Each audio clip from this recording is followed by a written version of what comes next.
সংক্ষিপ্ত পরিসরে আমি আল্লাহ সুবহানাহু ওয়া তাআলা কয়েকটি পরিচয়ের কথা আপনার কাছে উল্লেখ করব। আল্লাহ সুবহানাহু ওয়া তাআলা তার বান্দার সাথে কেমন সম্পর্ক রয়েছে, আল্লাহ সুবহানাহু ওয়া তাআলা কিভাবে তার বান্দাদেরকে ক্ষমা করে থাকেন, তার দয়া কত, এইসব দিকগুলো থেকে প্রায় বক্তব্য করে থাকে। আজকেও তার ব্যতিক্রম কিছু হবে না। তবে আমি আল্লাহ সুবহানাহু ওয়া তাআলার দয়া এবং ক্ষমা সম্পর্কে কোরআনে এমন কিছু গুরুত্বপূর্ণ আয়াত বা নিদর্শন রয়েছে, সেগুলো আমি আপনাদের কাছে তুলে ধরব এবং মূল বিষয়টা আপনাদেরকে বলে দিই। যখনই আমরা আল্লাহ সুবহানাহু ওয়া তাআলার দয়া ক্ষমা বিষয়টাকে উল্লেখ করি, বহু মানুষ আছে যারা খারিজি আকীদা, তারা আমাদের সম্পর্কে কমেন্ট করে যে এমনি জাতি পাপে লিপ্ত, মুসলিমরা অধিক মাত্রায় বিভিন্ন পাপে জড়িত। এখন যদি তাদেরকে আল্লাহ সুবহানাহু ওয়া তাআলার দয়া ক্ষমার কথা শোনানো হয়, তাহলে তো তারা আরো বেশি পাপ করবে, এমন এমন মন্তব্য করে। কিন্তু জেনে নেন, আল্লাহ সুবহানাহু ওয়া তাআলা হচ্ছেন স্রষ্টা। তিনি প্রত্যেকটা মানুষকে সৃষ্টি করেছেন এবং মানুষের অন্তর কোন কথা বললে আল্লাহর দিকে ঝুঁকবে, আল্লাহ সুবহানাহু ওয়া তাআলার দিকে ফিরে আসবে, সেটা আল্লাহ খুব ভালো করেই জানেন। কেননা কোরআনে আল্লাহ সুবহানাহু ওয়া তাআলা সূরা মুলকে উল্লেখ করেছেন, আলা ইয়ালামু মান খালাকা ওয়া হুয়াল লাতীফুল খাবীর। সেই সত্তা কি করে জানবেন না যিনি তোমাকে সৃষ্টি করেছেন।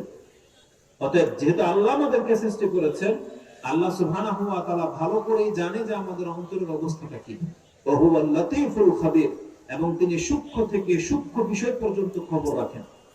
যে আয়াতটি আপনি সূরা মুলক 67 তার 12-13 নম্বর আয়াতে পেয়ে যাবেন। আল্লাহ সুবহানাহু ওয়া তাআলা মানুষের ফিতরত জানে। মানুষ অন্যদের মতো আমাদেরকে রাজা বাদশাদের মতো শাসায় না, কোনো অপরাধ করে ফেললেই সাথে সাথে ধরে নেয় না, বরং আল্লাহ সুবহানাহু ওয়া তাআলা দীর্ঘকাল পর্যন্ত হয়তো বান্দাকে ছাড় দিয়ে রাখেন। আল্লাহ সুবহানাহু ওয়া তাআলা অপেক্ষায় থাকেন যে আমার বান্দার দ্বারা ভুল হয়ে যেতে পারে, হয়ে যায়, কিন্তু এই বান্দা আমার কাছে ফিরে আসবে। আল্লাহ ওই সময় পর্যন্ত তাকে অপশন দিয়ে রাখেন। তো সেই বক্তব্যগুলো থেকে আমি আপনাকে তিনটা জিনিস দেখাবো। আমি প্রমাণ করব আপনার কাছে, যখন কোনো ব্যক্তির দ্বারা কোনো বড় পাপ হয়ে যায়, তারপরেও সে আল্লাহর বান্দাই থাকে, সে আল্লাহ সুবহানাহু ওয়া তাআলার সাথে সম্পর্ক কাট হয়ে যায় না, সে আল্লাহর বান্দা থাকে। এটা আমি আপনাকে দেখাবো এবং আমি আপনাকে দেখাবো যে আল্লাহ সুবহানাহু ওয়া তাআলা তিনি আপনাকে নিজে ডেকেছেন যে আসো তোমাকে ক্ষমা করা হবে। যে কোনো ব্যক্তি আল্লাহর কাছে আসবে, আল্লাহ বলছেন যে আমি ওকে ক্ষমা করে দেব। যখনই ক্ষমা চাইবে তখনই ক্ষমা করা হয়, সেটা আমি আপনাকে দেখাবো। তৃতীয় দিক যেটা আমি আপনাকে দেখাবো, যখন আপনি আল্লাহ সুবহানাহু ওয়া তাআলার দয়া এবং ক্ষমার দিকটা জানবেন, তখন আপনার উচিত হলো সামান্যতম সময় আপনি বিলম্ব করবেন না। যখনই আপনার দ্বারা কোনো ভুল ত্রুটি হয়ে যাবে, তখনই উচিত আমাদেরকে আল্লাহর কাছে ক্ষমা চেয়ে নেওয়া। এই শিক্ষাটা আমাদেরকে কোরআন হাদিসে দেওয়া হয়েছে। কিন্তু আমরা অধিকাংশ মানুষ এই তিনটা জিনিস থেকেই অনেক বেশি অজ্ঞ। আমরা আল্লাহ সুবহানাহু ওয়া তাআলার বান্দা, আল্লাহর সাথে আমাদের গাঢ় সম্পর্ক আছে, এই জিনিসটা আমরা বুঝি না। দ্বিতীয়ত, আমরা পাপের উপরে পাপ করেই চলেছি, কিন্তু কোনো একদিন আল্লাহর কাছে আমরা ক্ষমা চাই না। তৃতীয়ত হচ্ছে, আল্লাহ সুবহানাহু ওয়া তাআলা তিনি যে আমাদেরকে নিরাশ হতে নিষেধ করেছেন, আমাদেরকে যে ক্ষমা করা হবে এই প্রতিশ্রুতি দিয়েছেন, এই সম্পর্কে আসুন আমি আপনাকে দেখাই কোরআন হাদিসে কি আছে। প্রথম পার্ট যেটা আমার দাবি হলো, কোন ব্যক্তির দ্বারা যদি বড় বড় পাপ হয়ে না গিয়ে থাকে, সেই বড় পাপ যদি হয় কুফরি, শিরক, মুনাফিকি, এগুলো এমন বড় পাপ, এগুলো মানুষকে ইসলাম থেকে বের করে দেয়। কোন মুসলিমের দ্বারা যদি অন্তত পক্ষে এই পাপগুলো না হয়, সে শিরক করে মুশরিক হয়ে যাবে না, সে কুফরি করে আল্লাহর সাথে আল্লাহকে অস্বীকার করবে না, এবং আল্লাহ সম্পর্কে তার কোনো সন্দেহ থাকবে না। এই বড় বড় পাপগুলো থেকে যদি কোনো মুসলিম মুক্ত থাকে, এরপরে তার দ্বারা যত বড় পাপ হয়ে যাক না কেন, তার সাথে আল্লাহর সম্পর্ক কোনোদিন ছিন্ন হয়ে যায় না। আল্লাহ ওই ব্যক্তিকে আল্লাহর বান্দা বলে সম্বোধন করেছেন। কোরআনের অসংখ্য আয়াত আছে এই মর্মে। একটা চমৎকার আয়াত নিয়ে নেন। আল্লাহ সুবহানাহু ওয়া তাআলা রাসূলকে বলতেছেন, আপনি আমার বান্দাদেরকে জানিয়ে দিন যারা পাপ করেছে আমি হলাম ক্ষমাশীল এবং দয়াবান। সেই আয়াতটা কোথায় আছে? সূরা হিজর 15 নম্বর সূরা তার 49 নম্বর আয়াতে পেয়ে যাবেন। সূরা হিজরের 49 49 নম্বর আয়াত। তাতে আল্লাহ সুবহানাহু ওয়া তাআলা এইভাবে বলেছেন, নাব্বি ইবাদি আন্নী আনাল গফুরুর রহিম। আল্লাহ বলছেন নাব্বি ইবাদি, আমার বান্দাদেরকে জানিয়ে দেন। তার মানে রাসূলকে বলা হয়েছে কাদেরকে? ওই যে যারা পাপ করে আছে এরা সবাই হচ্ছে আল্লাহর বান্দা। আল্লাহ কি বলেছেন? নাব্বি ইবাদি, আমার বান্দাদেরকে জানিয়ে দিন। আল্লাহ সুবহানাহু ওয়া তাআলা এটাকে গোপন রাখতে নিষেধ করেছেন, বরং এলান করে দিয়ে আল্লাহ সুবহানাহু ওয়া তাআলা পৃথিবীর সমস্ত পাপীদের কাছে আল্লাহর পরিচয় তুলে ধরেছেন যে আপনি জানিয়ে দিন কি? আন্নী আনাল গফুরুর রহিম, নিশ্চয়ই আমি হলাম ক্ষমাশীল এবং দয়াবান। তাহলে আল্লাহ সুবহানাহু ওয়া তাআলা তিনি কথাটিকে তার বান্দাদের দিকে সম্বোধন করে বলেছেন। আল্লাহ বলেননি যে তারা তাদের সাথে আমার কোনো সম্পর্ক নাই, বরং চরম পাপী অপরাধীদেরকে জানিয়ে দিন। বরং আল্লাহ বলেছেন নাব্বি ইবাদি, আমার বান্দাদেরকে জানিয়ে দিন। তাহলে এই আয়াতে আল্লাহ সুবহানাহু ওয়া তাআলা আমাদের মতো পাপীদেরকেও আল্লাহর বান্দা বলে সম্বোধন করেছেন। এই আয়াতে যে পাপীদের কথা আছে এটা আপনি কিভাবে বুঝবেন? আরেকটি আয়াত লাগবে। সেই আয়াতটি সূরা জুমার 39 নম্বর সূরা তার 53 নম্বর আয়াতে রয়েছে। সেখানে আল্লাহ সুবহানাহু ওয়া তাআলা বলেন, হে নবী আপনি বলেন, কুল ইয়া ইবাদিয়াল্লাযীনা আসরাফু আলা আনফুসিহিম লা তাকনাতু মির রাহমাতিল্লাহ ইন্নাল্লাহা ইয়াগফিরুয যুনুবা জামিআ ইন্নাহু হুয়াল গফুরুর রহিম। হে নবী আপনি বলেন, কুল ইয়া ইবাদিয়াল্লাযীনা আসরাফু আলা আনফুসিহিম, হে আমার বান্দারা যারা নিজের নফসের উপরে জুলুম করেছে। তাহলে এখানে যারা নফসের উপরে জুলুম করেছে, ইসরাফ করেছে, তাদেরকে আল্লাহ সুবহানাহু ওয়া তাআলা ইয়া ইবাদি, আমার বান্দা বলে সম্বোধন করেছে। তার মানে কোন ব্যক্তির দ্বারা যদি বড় পাপ হয়ে যায় তার সাথে আল্লাহর সম্পর্ক ছিন্ন হয়ে যায় না। আল্লাহ নিজে বলতেছেন, কুল ইয়া ইবাদিয়াল্লাযীনা আসরাফু, যারা নিজের নফসের উপরে জুলুম করেছো, ইসরাফ করেছো, তুমি আল্লাহর রহমত থেকে নিরাশ হয়ে যেও না। কেন? আল্লাহ সুবহানাহু ওয়া তাআলা বলছেন, ইন্নাল্লাহা ইয়াগফিরুয যুনুবা জামিআ, তোমার জীবনের যত পাপ আছে আল্লাহ ইচ্ছা করলে সমস্ত পাপকে ক্ষমা করে দিতে সক্ষম। কেন? এটা আল্লাহ সুবহানাহু ওয়া তাআলা করবে শুধু আল্লাহর নবীদের সাথে, আল্লাহর ওলিদের সাথে, আরবদের সাথে, সুন্দরদের সাথে, পয়সাওয়ালাদের সাথে না। আল্লাহ কি বলেছেন? এটা কোনো ব্যক্তির চেহারার দিকে তাকানো হয় না যে কাকে ক্ষমা করা হবে তার চেহারা আল্লাহ দেখেন না, তার অর্থ সম্পত্তিও দেখেন না। এটা আল্লাহর একটা গুণ। মানে আল্লাহ সুবহানাহু ওয়া তাআলা যে আপনাকে আমাকে ক্ষমা করে দিতে সক্ষম, আল্লাহ যে বহু পাপের কারণে আমাদেরকে ধরেন না, ক্ষমা করে দেন, এটা আপনার আমার বৈশিষ্ট্য নয়, বরং এটা হচ্ছে আল্লাহ সুবহানাহু ওয়া তাআলার গুণ যে তিনি হলেনই ক্ষমাশীল এবং দয়াবান। আল্লাহ সুবহানাহু ওয়া তাআলা যদি ক্ষমাশীল এবং দয়াবান না হতেন তাহলে আমাদেরকে কোন ব্যক্তি পাপের কারণে শাস্তি থেকে বাঁচাতে পারত না।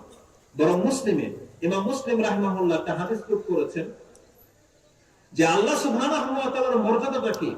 তিনি বলতেছেন, লাইসা আহাদুন আহাব্বা ইলাইহিল মাদহু মিন আল্লাহ মিন আজলি যালিকা মাদাহা নাফসা। নিজে নিজের প্রশংসিত হওয়াটা আল্লাহর চেয়ে বেশি আর কেউ পছন্দ করেন না। নিজে নিজের প্রশংসা করাটা এটা আল্লাহ ছাড়া আর কোন ব্যক্তি এতটা বেশি পছন্দ করতে পারে না। কারণ আল্লাহ সুবহানাহু ওয়া তাআলা হলেনই প্রশংসিত, তাই আল্লাহ মাদাহ নাফসাহু, তাই আল্লাহ নিজে নিজের প্রশংসা করেছেন। আমাদেরকে শিক্ষা দিয়েছেন যে কিভাবে আল্লাহর প্রশংসা করতে হবে। আল্লাহ যদি না বলতেন আমরা কি জানতাম যে শুকরিয়া আদায় করতে হয় কিভাবে? আল্লাহ শিখিয়েছেন শুকরিয়া আদায় করতে হয় কিভাবে, কি বলে শুকরিয়া আদায় করতে হয়? আলহামদুলিল্লাহ। আল্লাহ সুবহানাহু ওয়া তাআলা যে ত্রুটি মুক্ত, এটা কিভাবে ব্যক্ত করতে হয়? সুবহানাল্লাহ। আল্লাহ সুবহানাহু ওয়া তাআলা যে মহান, এটা আমরা কিভাবে বলি? আল্লাহু আকবার। তাহলে এগুলো যদি আল্লাহ আমাদেরকে শিক্ষা না দিতেন, তাহলে আমরা কোনোভাবেই জানতাম না যে আল্লাহর কিভাবে প্রশংসা, তার বরত্ব প্রশংসা করতে হয়। এটা আল্লাহ আমাদেরকে শিক্ষা দিয়েছে।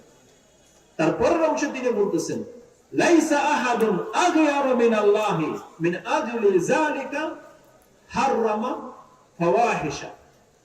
আল্লাহ সুবহানাহু ওয়া তাআলার চেয়ে গায়রতওয়ালা আর কোন সৃষ্টি নেই। তার মানে আল্লাহর গায়রত এমন, তিনি যার ফলে আল্লাহ সুবহানাহু ওয়া তাআলা ফাহিশাকে হারাম করেছেন। যত রকমের নোংরামি আছে আল্লাহ এটাকে হারাম করেছেন। আপনি জানেন আল্লাহ সুবহানাহু ওয়া তাআলার গায়রত কেমন? বলা হয়েছে জান্নাতে একজন জান্নাতীকে আল্লাহর পক্ষ থেকে 70, কোন কোন বর্ণনা আসছে 72 জন করে স্ত্রী দান করা হবে, এবং মানুষের মধ্য থেকে, দুনিয়ার স্ত্রীদের মধ্য থেকে 2 জন, আর স্পেশাল ভাবে আল্লাহ সুবহানাহু ওয়া তাআলা 70 জন তাদের জন্য স্ত্রীর ব্যবস্থা করেছেন জান্নাতে। কিন্তু আল্লাহ সুবহানাহু ওয়া তাআলার বরত্ব মর্যাদা কি জানেন? আপনি ভাববেন না যে দুনিয়াতে যেমন গার্লফ্রেন্ড আর বয়ফ্রেন্ড আর নষ্টামি করে রাস্তায় একে অপরের সাথে সবার সামনে যা খুশি তা করে, কুকুরের মতো, কুকুর যেমন মানুষ গরু দেখে না, যেখানে সেখানে শুরু হয়ে যায়, তেমন কিছু মানুষ নামের পশু আছে যারা রাস্তাঘাটের মধ্যে চিপা চাপায় ঢালে বসে গাড়ির মধ্যে ওপেনলি যা খুশি তা করে। এরা হচ্ছে পশুর চরিত্রের। সভ্য মানুষ কোনোদিন এটা করতে পারে না। কিয়ামতের মাঠে আপনার একাধিক স্ত্রী হবে, কিন্তু আল্লাহ সুবহানাহু ওয়া তাআলা সেখানে পর্যন্ত ফাহিশার কোনো অপশন রাখেন নাই, বরং আপনাকে এত বিশাল রাজত্ব দেওয়া হবে, এমন বিশাল বড় বড় তাবু হবে যেখানে একের অধিক স্ত্রী থাকবে, কিন্তু আল্লাহ সুবহানাহু ওয়া তাআলা সেখানে কি ব্যবস্থা রেখেছেন? এক স্ত্রীর সাথে যখন আপনি থাকবেন আর কেউ আপনাদেরকে দেখতে পাবে না, সেখানেও পর্দার ব্যবস্থা আছে। আপনার স্ত্রী কিন্তু তারা দেখতে পাবে না, আপনার আরেক স্ত্রীর সাথে যখন আপনি থাকবেন একই তাবুর নিচে, কিন্তু তারা দেখতে পাবে না।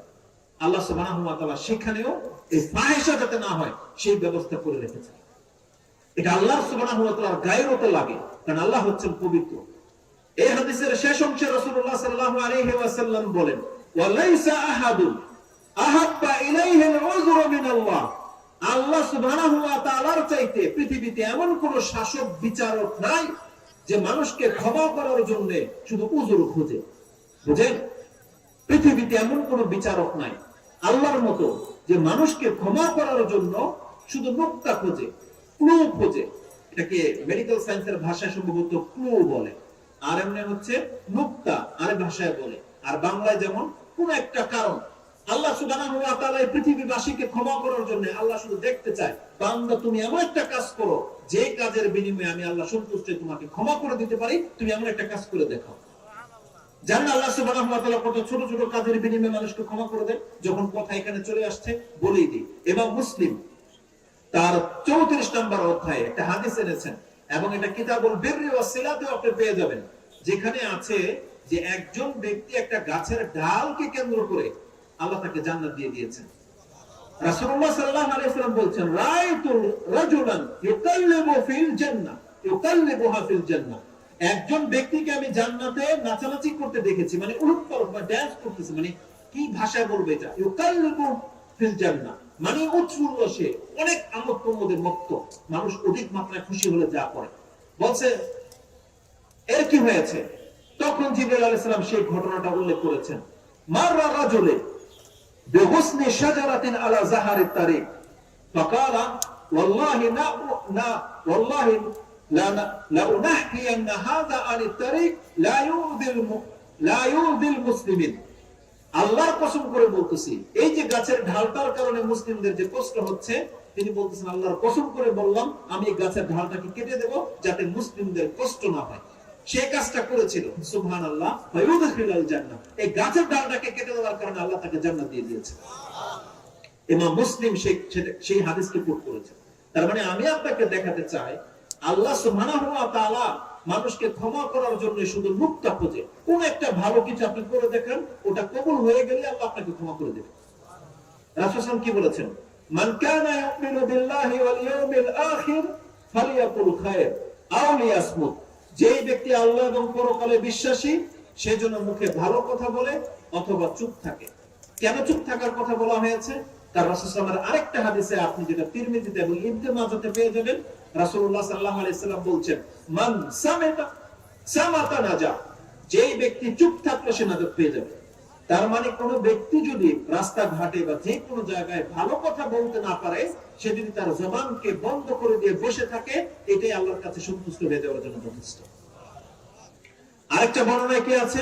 রাসূলুল্লাহ সাল্লাল্লাহু আলাইহি সাল্লাম বলছেন, মান ইসতাতা আইয়াস্তাতিরা মিনান নার, তোমাদের মধ্যে যার পক্ষে সম্ভব জাহান্নামের আগুন থেকে মুক্ত হওয়ার, মিন কাসবিন তাইয়্যিব, তার হালাল ইনকাম থেকে, মিসলা তামরাতা, একটা খেজুর পরিমাণ দান করে দিয়ে হলেও সেজন্য জাহান্নামের আগুন থেকে বাঁচে। তার মানে কি? তার মানে এই ছোট্ট একটা দান কোন না কোনো ব্যক্তিকে কিয়ামতের মাঠে নাজাত এনে দেবে। একজন ব্যক্তি, যে হাদিসটা আপনি বুখারী মুসলিমের দুই জায়গাতেই পাবেন, কিতাবুল বিররি ওয়াস সিলা এবং তাওবার অধ্যায়ে পাবেন, হাদিস যদি ভুল না হয়ে থাকে তাহলে 6877, 70 থেকে নিয়ে 90 পর্যন্ত পড়বেন। 6870 থেকে নিয়ে 77 পর্যন্ত একটা হাদিস পেয়ে যাবেন। রাসূলুল্লাহ সাল্লাল্লাহু আলাইহি ওয়াসাল্লাম একজন বনী ইসরাঈলের ব্যক্তির কথা বলতেছেন, রাজুলান মান কানা সালাফা আও কানা ক্বাবলাকুম, তোমাদের পূর্বে এক ব্যক্তি অতীত হয়ে গেছে অথবা তোমাদের পূর্বে এক ব্যক্তি পাস হয়ে গেছে, আতাহুল্লাহ মালান ওয়া ওয়ালাদান। আরেক বর্ণনা আসছে আশাহুল্লাহ মালান ওয়া ওয়ালাদান, আল্লাহ সুবহানাহু ওয়া তাআলা তাকে ধন সম্পত্তি এবং সন্তান সন্ততি দিয়ে অনেক বেশি মর্যাদাবান করেছে, মূল্যায়ন করেছে। কিন্তু এই ব্যক্তি কি করেছে? ফাসরাফা আলা নাফসি, সে নিজের নফসের উপরে অনেক বেশি জুলুম করেছে। সে সম্পত্তি আর সন্তানের দাপটে এমন কোনো পাপ নাই যে সে না করে, এত বেশি জুলুম করেছে। কিন্তু ফালাম্মা হাদারাহুল মাউত, যখন তার মৃত্যু উপস্থিত হয়েছে, সেই ব্যক্তি তিনি তার সন্তানদেরকে ডেকে বলে, ইদা আনা মৃত্যু ফাহরিকুনি সুম্মা ফাহরিকুনি সুম্মা ইয়াসহুকুনি। আরেকটা ভাষা আছে, তারপরে তিনি বলেছেন, আমি যখন মরে যাব তোমরা আমাকে জ্বালিয়ে দিবে, জ্বালিয়ে দিয়ে সে হাড় হাড্ডিগুলো পিষে পাউডার করে ফেলবে। সুম্মা ইয়াজরুনি ফিল বাররি ওয়াল বাহর, তারপরে সে পাউডার গুলোকে তোমরা সমুদ্রের কিনারায় গিয়ে যখন ঝড় বাতাস বইবে এই পাউডার গুলোকে উড়িয়ে দেবে। এবং সে তার সন্তানদের কাছ থেকে ওয়াদা নিয়েছিল, ফাখাযা মাওয়াসিকা, তার সন্তানরাও তার সাথে ওয়াদা করেছিল যে ঠিক আছে আপনি মরলে আমরা এটা করব। তবে কেন? তিনি বলতেছেন, লাইন কাদারা আলাইয়া রাব্বি, যদি আমার রব আমাকে ধরে নেয়, তার মানে আমাকে এমন শাস্তি দেবে যে পৃথিবীর আর কাউকে এত শাস্তি দেয়নি, কারণ আমি এত পাপ করেছি। তো মরার সময় তার অন্তরে যে ভয় ঢুকে গেছে যে আল্লাহ যদি আমাকে এখন হাসরের মাঠে ধরে নেয়, তাহলে আল্লাহ সুবহানাহু ওয়া তাআলা আমাকে এমন শাস্তি দেবে, আর শাস্তি, এত শাস্তি কাউকে দেবে না। সে বাঁচার জন্য কি করেছে? বলছে আমি যখন মরে যাব আমাকে জ্বালিয়ে দেবে, হাড় হাড্ডি পিষে ফেলবে, ওই পাউডার গুলোকে উড়িয়ে দেবে যাতে আমার কোনো অস্তিত্বই না থাকে। সে শেষ বয়সে এসে ভয় করে এই কাজটা করেছিল। সুবহানাল্লাহ। রাসূলুল্লাহ সাল্লাল্লাহু আলাইহি ওয়াসাল্লাম কি বলেছেন জানেন?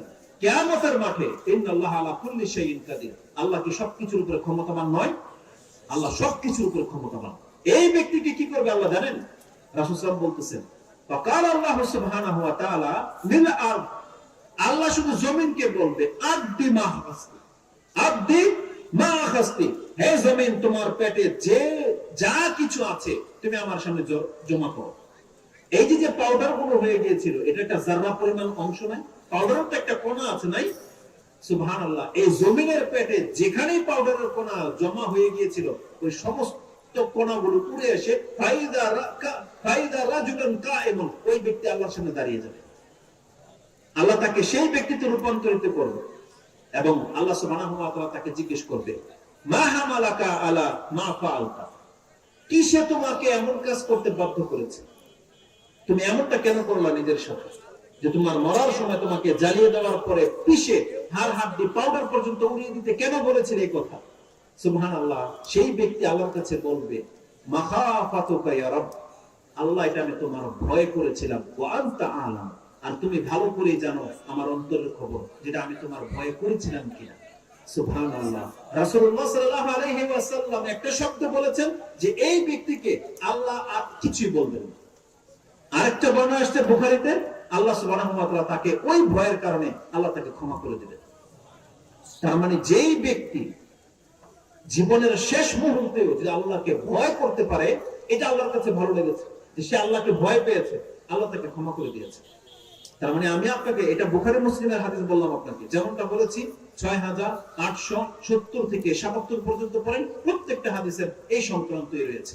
এবং 72-73 যে হাদিসগুলো আছে 6872-73, তাতে একটা বনী ইসরাইলের এক ব্যক্তির কথা আছে, যেই ব্যক্তি কূপের ভিতরে নেমে পানি পান করেছিল এবং সে কুকুর থেকে যখন উঠে এসে দেখে একটা কুকুর পানির পিপাসায় জিহ্বা বের করে দিয়ে হাঁকাচ্ছে, তখন এই ব্যক্তির দয়া চলে আসছিল। এই ব্যক্তি কি করেছে জানেন? এই আবার কূপে নেমেছে, কূপে নেমে তার মোজা খুলে সে মোজাতে পানি নিয়ে মোজাটা তার মুখে কামড় দিয়ে ধরে তারপরে এভাবে উঠে আসছিল। আল্লাহর কাছে এই দৃশ্যটা এত বেশি ভালো লেগেছে, শুধুমাত্র যে মুখের মধ্যে কামড় দিয়ে যে সে পানি তুলে কুকুরকে খাইয়েছে, এর কারণে আল্লাহ তাকে জান্নাত দান করে দিয়েছে। এটা আপনি 6871-72 ওই হাদিসগুলোর মধ্যে পাবেন। আবার এর বিকল্প আছে 76-77 হাদিসগুলো, যেটা 6876-77-এ একটা মহিলার কথা আছে যে একটা বিড়ালকে বেঁধে রেখেছিল, বিড়ালটাকে ছাড়েওনি, খেতেও দেয়নি, মরে গেছে বিড়াল। এই বিড়ালটা মারার কারণে আল্লাহ এই মহিলাকে জাহান্নামে দেবে। তার মানে আমি আপনাকে বোঝাতে চাচ্ছি, আল্লাহ খুব সামান্য কিছুতে সন্তুষ্ট হয়ে যেতে পারে। আল্লাহ সুবহানাহু ওয়া তাআলা খুব সামান্য কিছুতে কিন্তু রাগান্বিত হয়ে যেতে পারে।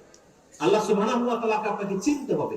আল্লাহ সুবহানাহু ওয়া তাআলা সামান্য কথায় যে রাজি হয়ে যায়, আবার আপনার সামান্য একটা মুখের কথায় যে আল্লাহ অসন্তুষ্ট হয়ে যেতে পারে, এই সম্পর্কে একটা হাদিস নিয়ে নেন। এটাই ইমাম বুখারী এবং মুসলিম কোট করেছেন। সম্ভবত কিতাবুর রিকাব অথবা তাকদীরের অধ্যায়ে আপনি বুখারীতে পেয়ে যাবেন। রাসূলুল্লাহ সাল্লাল্লাহু আলাইহি ওয়াসাল্লাম কি বলেছেন? ইন্নাল আবদা লা ইয়াতাকাল্লামু বিকালিমাতিন মা ইয়াতাবায়ানু মা ফিহা মিন রিদওয়ানিল্লাহ ইয়ারফাউল্লাহু বিহা দারাজাতান। এমন কতক ব্যক্তিরা আছে তার মুখের মধ্যে এমন একটা ছোট্ট জুমলা ব্যবহার করে, এমন একটা কথা সে কি বললো তার কোনো ভাবেই নেই সে, কিন্তু আল্লাহকে সন্তুষ্ট করে দেওয়ার মতন কথা ছিল। ওই কথাতে আল্লাহ এত বেশি সন্তুষ্ট হয়ে যান যে তার যেখানে সে ছিল তার থেকে এক ধাপ মর্যাদা আল্লাহ তাকে উপরে উঠিয়ে দেন, শুধু মুখের একটা ছোট্ট কথার কারণে। ওয়াইন্নাল আবদা লা ইয়াতাকাল্লামু বিকালিমাতিন, আর কতক বান্দা আছে এত ছোট ছোট কথা বলে, মিন সাখাতিল্লাহ, আল্লাহকে অসন্তুষ্ট করে দেওয়ার মতো, মা ইয়াতাবায়ানু মা ফিহা, সে ধারণাও করতে পারে না যে এমন কি কথা সে বলেছে। রাসূলুল্লাহ সাল্লাল্লাহু আলাইহি ওয়াসাল্লাম বলেন, তার একটা ছোট্ট মুখের কথার জন্য সে জাহান্নামের মধ্যে এমন ভাবে নিচের দিকে যেতে থাকে যেমনটা দূরত্ব হচ্ছে পূর্ব এবং পশ্চিমের মাঝে। ইল্লা আইয়াতাসাহাতু ফিন্নার, সেই ব্যক্তি স্লিপ করে জাহান্নামের তলদেশে যেতে থাকে, শুধু তার মুখের জবানের কারণে। এটি ইমাম বুখারী এবং মুসলিম কোট করেছে। তার মানে এখানে দুইটা কথাই আছে, যে আপনার মুখের ছোট্ট একটা কথার কারণে আপনি আল্লাহকে সন্তুষ্ট করে দিতে পারেন, আর আপনার মুখের কারণে কিন্তু আপনি আল্লাহ সুবহানাহু ওয়া তাআলাকে একেবারে রাগান্বিত করে দিতে পারেন। আব্দুল ইবনে মাসউদ রাদিয়াল্লাহু আনহু বলেছেন, ইয়া রাসূলুল্লাহ, যে আমাদের মুখের কারণে কি আমাদেরকে ধরা হবে? রাসূলুল্লাহ সাল্লাল্লাহু আলাইহি ওয়াসাল্লাম বলছেন, তা নয় তো কি, একজন ব্যক্তিকে মুখের ভর করে নিয়ে জাহান্নামে নিক্ষেপ করে দেওয়া হবে, এটা তার মুখের পাপের কারণে না হলে আর কোন পাপের কারণে হবে? তার মানে মুখের জবান দিয়েই মানুষ অনেক বেশি পাপ করে। আবার মুখের জবানটা যদি তাওহীদবাদী হয়, তার মানে তার মুখ থেকে এমন এমন জুমলা বেরিয়ে যায়, এমন এমন বাক্য সেন্টেন্সে উচ্চারণ করে যে আল্লাহ তাকে জান্নাত পর্যন্ত দিয়ে দেয়। আপনি কি মনে করেন? একটা উদাহরণ নিয়ে নেন, লা ইলাহা ইল্লাল্লাহ, এই সম্পর্কে আপনাদের কি না জানা আছে? জানা নাই? প্রত্যেক উচ্চারণ হয়, এটা মুখে উচ্চারণ হয় না? তার মানে যে ব্যক্তি মুখ থেকে বলে দিতে পারবে লা ইলাহা ইল্লাল্লাহ, এই পৃথিবীতে তার চেয়ে বড় কোন মর্যাদাবান ব্যক্তি আছে? এটা কি এমনি বললেন না জেনে শুনে বললেন? আমি বলতেছি, কোরআনে আল্লাহ সুবহানাহু ওয়া তাআলা বলেছেন, যেই ব্যক্তি মুখে কথা স্বীকার করতে পারে, অন্তর থেকে মেনে নিতে পারে যে লা ইলাহা ইল্লাল্লাহ, আল্লাহ ছাড়া সত্য কোনো ইলাহা নাই, মানে একজনই ইলাহ, তিনি ছাড়া আর সত্য কোনো ইলাহা নাই, এটা যারা বলতে পেরেছে, যারা মেনে নিতে পেরেছে, আপনি জানেন এই পৃথিবীর মধ্যে সব থেকে শ্রেষ্ঠ লোক তারা, এই পৃথিবীতে সব থেকে জ্ঞানী লোক তারা। আপনাকে আমি কোন ভাষায় বোঝাবো, কিন্তু আল্লাহ কিভাবে বলেছে জানেন? আপনি আশ্চর্য হয়ে যাবেন যে আল্লাহ কি বলেছে। আল্লাহ সুবহানাহু ওয়া তাআলা সূরা আলে ইমরান 3 নম্বর সূরা, তার 18 নম্বর আয়াতটি পড়েন। আল্লাহ সুবহানাহু ওয়া তাআলা বলতেছেন, শাহিদাল্লাহু আন্নাহু লা ইলাহা ইল্লা হু ওয়াল মালাইকাতু ওয়া উলুল ইলমি কাইমান বিল কিসত লা ইলাহা ইল্লা হুয়াল আজিজুল হাকীম। সুবহানাল্লাহ, একটা আয়াতের মধ্যে আল্লাহ সুবহানাহু ওয়া তাআলা বলতেছেন আল্লাহ যে একজন, এটা আল্লাহ ছাড়া কেউ জানে না। কেউ জানে? আল্লাহ সুবহানাহু ওয়া তাআলা তো আরশে আজিমের উপরে, আল্লাহকে আজ পর্যন্ত কেউ দেখেই নেই, ওখানে কি আছে না আছে কেউ জানে না। আল্লাহ সুবহানাহু ওয়া তাআলা বলতেছেন শাহিদ আল্লাহ, আল্লাহ নিজে সাক্ষী দিচ্ছেন আন্নাহু লা ইলাহা ইল্লাহু, তিনি ছাড়া সত্য কোনো ইলাহ নেই। আল্লাহ বলতেছেন এটা এমন একটা ব্যাপার, এই কথার সাক্ষী দিয়ে থাকে ফেরেশতারা, কারণ তারা অনেক কিছুই দেখে, আকাশ জমিন সাত আকাশ তারা দেখতেছে, জান্নাত জাহান্নাম তারা দেখতেছে, শুধু আল্লাহকে তারা দেখেনি। কিন্তু আল্লাহ সুবহানাহু ওয়া তাআলাকে স্বীকার করে নেওয়ার মতো বহু কিছু তারা দেখেছেন। আল্লাহ সুবহানাহু ওয়া তাআলা বলেন ওয়াল মালাইকাতু ওয়া উলুল ইলমি কাইমান বিল কিসত, কিন্তু মানুষের বেলায় যখন আসছে আল্লাহ কি বলেছেন, এই কথার সাক্ষ্য দেয় পৃথিবীর মধ্যে ওই ব্যক্তিরা যারা উলুল ইলমি কাইমান বিল কিসত, যারা জ্ঞানে পরিপক্ক। বুঝেন আল্লাহ কি বলেছেন?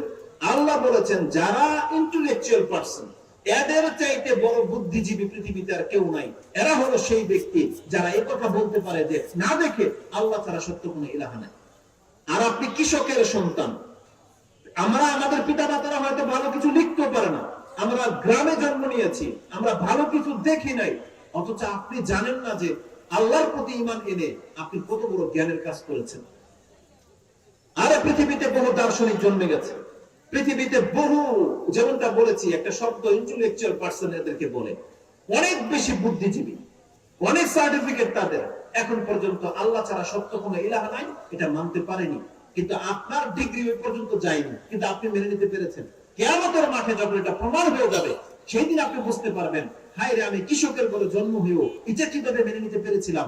সব থেকে দামি কথা যেটা, সব থেকে মূল বিষয় যেটা, ওটা আমি কিভাবে পেয়ে গিয়েছিলাম।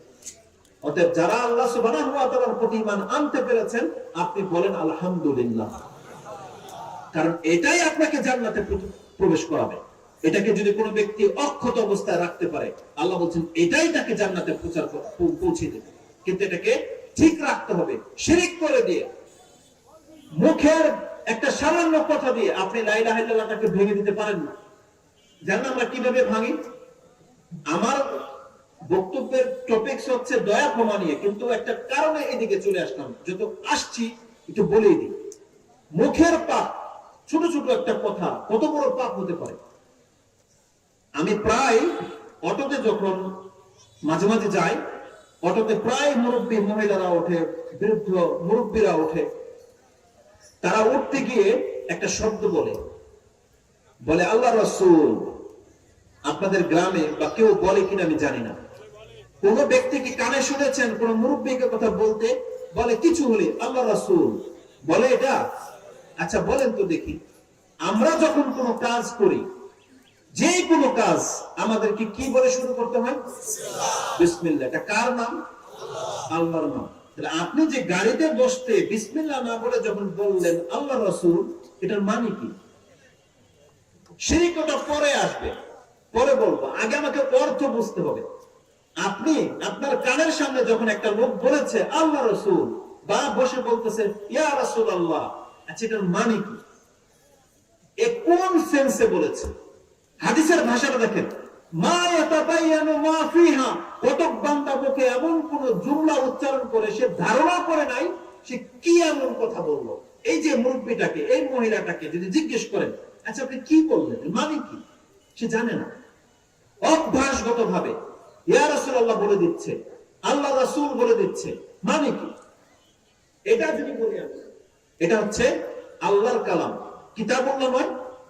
আমি যদি বলি যে কিতাবুল্লাহটাকে দেন, মানে আল্লাহর কালামটাকে দেন, আমি কি চেয়েছি? আল্লাহকে চেয়েছি না আল্লাহর কিতাব চেয়েছি? কিতাব চেয়েছি। আমি যদি বলি ক্যামেরাম্যান, আমি কি ক্যামেরাকে ডেকেছি না ক্যামেরাম্যানকে ডেকেছি? আপনি যখন বাজারে যান, মাছ ওয়ালাকে ডাকেন, মাছ ওয়ালা নাকি মাছকে ডেকেছেন? আপনি যখন বলবেন ইয়া আল্লাহ, কাকে ডাকলেন? আর যদি বলেন ইয়া রাসূলুল্লাহ, কাকে ডাকলেন?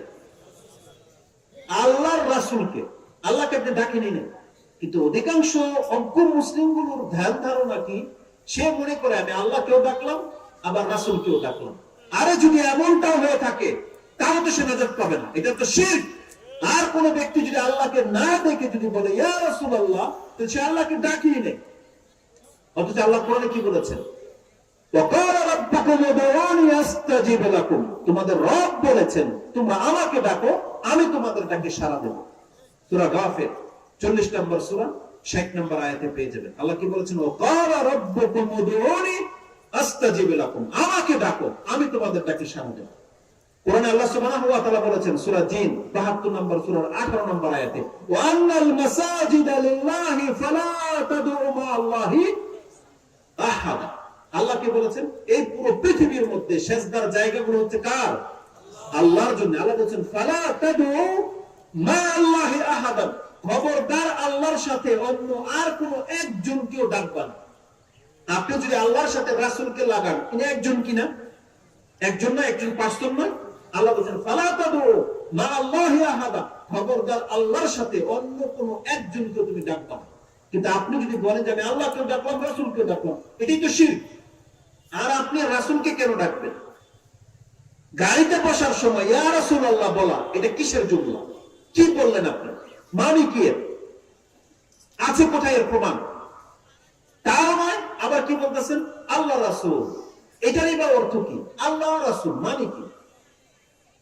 অধিকাংশ মানুষ রাসূল যে বলেছেন তার মুখ থেকে ইন্নাল আবদা লা ইয়াতাকাল্লামু বিকালিমাতিন মা ইয়াতাবায়ানু মা ফিহা, তার মুখ থেকে এমন কথা বের হয় সে ধারণাও করে না সে কি বলল। এই একটা কথা তাকে জাহান্নামের একেবারে অতন্তরে নিয়ে পৌঁছে দেবে, মুখের সামান্য একটা কথা। অতএব আপনার জবানটাকে বড় পাপ মানে শিরক থেকে বাঁচিয়ে রাখেন। এবার আমি আমার দয়ার দিকে আসি। আমি বোঝাতে চেয়েছিলাম আল্লাহ সুবহানাহু ওয়া তাআলা ছোট ছোট বিষয়গুলোকে ফাইন্ড আউট করে, ছোট ছোট বিষয় আল্লাহ তাতে এত নেকি রেখে দিয়েছেন, আপনাকে কিভাবে বুঝাবো?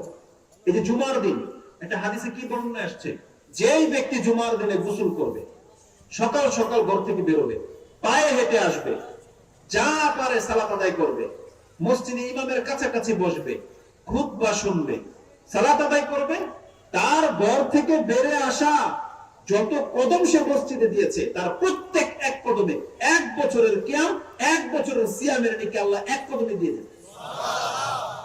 এটা হচ্ছে জুমার দিনের হক, মর্যাদা।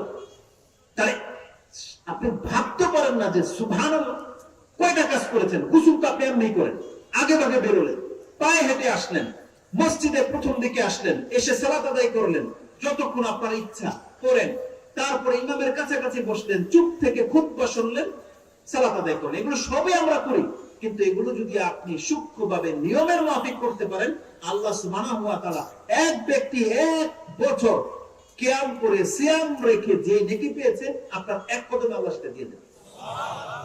আমি আপনাকে বোঝাতে চাচ্ছি যে আল্লাহ আমাদেরকে ক্ষমা করার জন্য, আল্লাহর দয়া আমাদেরকে মাফ করার জন্য কিভাবে কি ব্যবস্থা নিয়েছে। ইমাম মুসলিম রাহিমাহুল্লাহ তার তাহারাতের প্রথম হাদিস 422 নম্বর হাদিস, তাহারাতের প্রথম হাদিস, তাতে কি আছে? রাসূল বলেন আত-তাহুরু শাতরুল ঈমান, আলহামদুলিল্লাহি তামলাউল মিজান, সুবহানাল্লাহি ওয়াল হামদুলিল্লাহি তামলাআন আও তামলা মা বাইনাস সামাওয়াতি ওয়াল আরদ। রাসূল সাল্লাল্লাহু আলাইহি বলেছেন একবার আলহামদুলিল্লাহ বলা মিজানের পাল্লা নেকি দিয়ে ভরে যায়, আর সুবহানাল্লাহি ওয়াল হামদুলিল্লাহ এটা বলা মিজানের 2টা পাল্লা, এমনকি 7 আকাশ 7 জমিন নেকি দিয়ে ভরে যায়। তাহলে আল্লাহ সুবহানাহু ওয়া তাআলা আমাদেরকে ক্ষমা করার জন্য কত কি করেছে। ছোট থেকে বিষয় আল্লাহ মর্যাদা। আল্লাহর কালামের মধ্যে যতগুলো আয়াত আছে, শুধু আয়াত নয়, শব্দ নয়, আল্লাহ এক একটা অক্ষরের মধ্যে 10 করে নেকি লিখে দিয়েছেন, এক একটা অক্ষর। রাসূল কি বলেছেন? ওয়ালা আকুলু আলিফ লাম মিম হারফুন ওয়ালাকিন আলিফুন হারফুন ওয়া লামুন হারফুন ওয়া মিমুন হারফুন। এক একটা অক্ষর 10 নাকি। আর কিয়ামতের মাঠে কি করা হবে? আপনাকে মর্যাদাবান কিভাবে করা হবে? আল্লাহ সুবহানাহু ওয়া তাআলা বলবে ইকরা ওয়ারতাকি, তুমি পড়ো আর চলো, যেখানে গিয়ে তুমি থেমে যাইবা এটাই তোমার জান্নাতের মর্যাদা। জান্নাত তো সবাই যাবে, অনেক মুসলিম, সব মুসলিমই যাবেন, কিন্তু ওই জায়গায় পৌঁছতে পারবেন না যে জায়গায় কোরআন পাঠকারীরা পৌঁছে যাবে। এক একটা আয়াত যারা এই জমিনের মধ্যে পাঠ করেছে একটা মর্যাদার উপর চলে যাবে। তার মানে যারা কোরআনটাকে, পুরো কোরআনটাকে পাঠ করে প্রতিদিন, এটা তার রুটিন। আপনি কি মনে করেন? সুবহানাল্লাহ, এই কোরআন যতগুলো আয়াত আছে ততটা স্টেপ উপরে আল্লাহ আপনার মর্যাদাকে উঠিয়ে দিবেন। তাহলে আল্লাহ সুবহানাহু ওয়া তাআলা তার বান্দাকে ক্ষমা করার জন্য বহু কিছু করেছেন। তো প্রথম অংশে ফিরে আসি, আমি বলেছিলাম যে কোন ব্যক্তি পাপ করলে সে তার সাথে আল্লাহর সম্পর্ক ছিন্ন হয়ে যায় না। আমি এক্ষেত্রে দুইটা আয়াত আপনার কাছে পেশ করেছিলাম, সূরা হিজর 15 নম্বর সূরার 49 নম্বর আয়াত এবং সূরা জুমার 53 নম্বর সূরার 39 নম্বর সূরার 53 নম্বর আয়াত, যেখানে আল্লাহ কি বলেছেন, কুল ইয়া ইবাদি, হে আমার বান্দাদেরকে বলে দেন, লা তাকনাতু মির রাহমাতিল্লাহ ইন্নাল্লাহা ইয়াগফিরুয যুনুবা জামিআ। এই আয়াতের এই অংশটুকুর মধ্যে একটা হাদিস আছে, ইমাম তিরমিজি সেই হাদিস কোট করেছেন। যদি এটা আমার নাম্বার ভুল না হয়ে থাকে তাহলে ইমাম তিরমিজি রাহিমাহুল্লাহ তার 45 নম্বর অধ্যায়, দোয়ার অধ্যায়, হাদিস সম্ভবত 3450 অথবা 3540, ওই 4 আর 5 এর মধ্যে প্যাচ লেগে যায়, আপনি দেখে নেবেন 3540 অথবা 3450। আব্দুল ইবনে মাসউদ রাদিয়াল্লাহু তাআলা এর হাদিসের বর্ণনাকারী তবে আনাস রাদিয়াল্লাহু তাআলা বর্ণনাকারী, তিনি বলেছেন, ইয়া ইবনে আদম, আল্লাহ আদম সন্তানকে ডেকে বলে, ইয়া ইবনে আদম লাউ আতাইতানি বিকুরাবিল আরদি খাতায়া সুম্মা লাকিতানি লা তুশরিকু বি শাইআন লা আতাইতুকা বিকুরাবিহা মাগফিরা।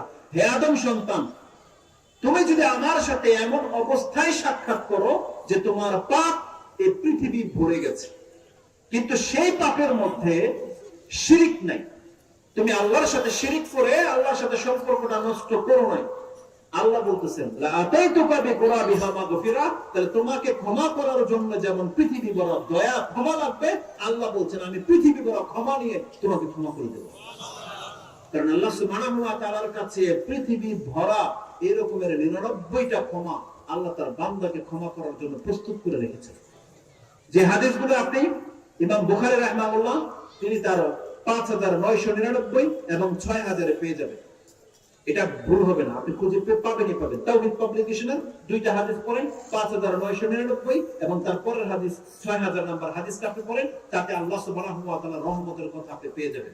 জাআলাল্লাহু রাহমাতা মিআতা জুজি ওয়া আমসাকা ইনদাহু 99 জুজান ওয়া আনজালা জুজান ওয়াহিদা ফামিন যালিকাল জুজি তাতারাহামুল খালাইকু কুল্লু। এই হাদিসটার মধ্যে আপনি পেয়ে যাবেন যে আল্লাহ তার কাছে 99টা দয়াকে রিজার্ভ করে রেখেছেন, কেন? যাতে করে কিয়ামতের মাঠে তার বান্দাকে ক্ষমা করতে পারে। আল্লাহর দয়া ক্ষমা খুব ব্যাপক। আল্লাহ সুবহানাহু ওয়া তাআলা কোন ব্যক্তি যখন আল্লাহর কাছে পাপ হয়ে যাওয়ার পরে তওবা করে, এই কথাটা পরে বলতাম কিন্তু ওই আয়াতের এগেইনস্টে যখন চলে আসছে সেজন্য বলি, আল্লাহ কোন ব্যক্তির কাছে এটা আবদার করেছেন, কোন ব্যক্তি যদি পাপ করে আল্লাহর কাছে যদি ক্ষমা চায়, আল্লাহ তাকে দুইটা জিনিস দেবে। এটা আমার কোরআনের মধ্যে যতগুলো আয়াত আমার পছন্দনীয়, তার মধ্যে এই আয়াতটা হচ্ছে তার মধ্যে শীর্ষস্থানীয়। সূরা নিসা 4 নম্বর সূরা 110 নম্বর আয়াত, আল্লাহ সুবহানাহু ওয়া তাআলা বলছেন, ওয়া ইয়ামাল সুআন আও ইয়াযলিম নাফসাহু সুম্মা ইস্তাগফিরুল্লাহ ইয়াজিদুল্লাহা গফুরার রাহিমা। যেই ব্যক্তি নিজের নফসের উপরে ইসরাফ করেছে, মানে অনেক বেশি পাপ করেছে, আও ইয়াজলিম নাফসাহু, অথবা নিজের নফসের উপরে জুলুম করেছে, মানে তার মানে একজন জালেমকে আল্লাহ বলতেছেন, কোন একজন জালেম অনেক বেশি জুলুম করেছে, এই ব্যক্তি যদি সুম্মা তারপরে জুলুম করার পরে এসে যদি আল্লাহর কাছে ক্ষমা চায়, সুম্মা ইস্তাগফিরুল্লাহ, আল্লাহ কি বলেছেন জানেন? এই ব্যক্তি আল্লাহকে ক্ষমাশীল এবং দয়াবান পাবে। তার মানে যে কোনো জালেম যদি আল্লাহর কাছে ক্ষমা চাওয়ার জন্য আসে, আল্লাহ বলতেছেন এ আমাকে ক্ষমাশীল এবং দয়াবান পাবে। কি বলেছেন বুঝতে পারেন নাই হয়তো, এই জন্য সবার মুখ চুপ। কোন একজন পাপী যদি আল্লাহর কাছে বলে আল্লাহ তুমি আমাকে ক্ষমা করে দাও, কয়টা জিনিস চাইলো? কয়টা? একটা জিনিস চেয়েছেন। একটা জালেম যদি আল্লাহকে বলে আল্লাহ তুমি আমাকে মাফ করে দাও, একটা জিনিস নয়। আল্লাহ বলছেন যে কোনো ব্যক্তি পাপ হয়ে যাওয়ার পরেও আমার কাছে যদি একটা জিনিস চায়, যদি ক্ষমা চায়, আল্লাহ বলছেন আমি আল্লাহ ওকে দেব দুইটা। কি দিবে জানেন? আল্লাহ বলছেন ইয়াজিদুল্লাহা গফুরার রাহিমা, সে আল্লাহকে ক্ষমাশীল পাবে, দয়াবানও পাবে। তার মানে আল্লাহ একে ক্ষমাও করবেন, আল্লাহ একে দয়াও করবেন। ক্ষমাটা কি জানেন? ক্ষমাটা কিভাবে করা হয়? একজন ব্যক্তি যখন পাপ হয়ে যাবে, যে কোনো অন্যায়, তারপর পরে যদি আল্লাহর কাছে বলে আল্লাহ আমাকে ক্ষমা করে দাও, ওই বলার সাথে সাথে আল্লাহ তাকে ক্ষমা করে দেয়। আয়াত কোথায় পাবেন? সূরা কাসাস 28 নম্বর সূরার 16 নম্বর আয়াতটা দেখে নেন। আল্লাহর কোন এক বান্দা বলতেছে, রব্বি ইন্নী যালামতু নাফসি ফাগফিরলি, আল্লাহ আমি আমার নফসের উপর জুলুম করেছি, তুমি আমাকে ক্ষমা করে দাও। শুধু এতটা বলেছে, রব্বি গফিরলি, আল্লাহ বলেন ফাগফারা লা, সাথে সাথে তাকে ক্ষমা করে দেওয়া হয়েছে। ফা শুধু একটা অক্ষর আল্লাহ সুবহানাহু ওয়া তাআলা বাড়তি করেছেন, সুম্মাও বলেন না। আল্লাহ বলেন ফাগফারা লা, সাথে সাথে তাকে ক্ষমা করে দেওয়া হয়েছে।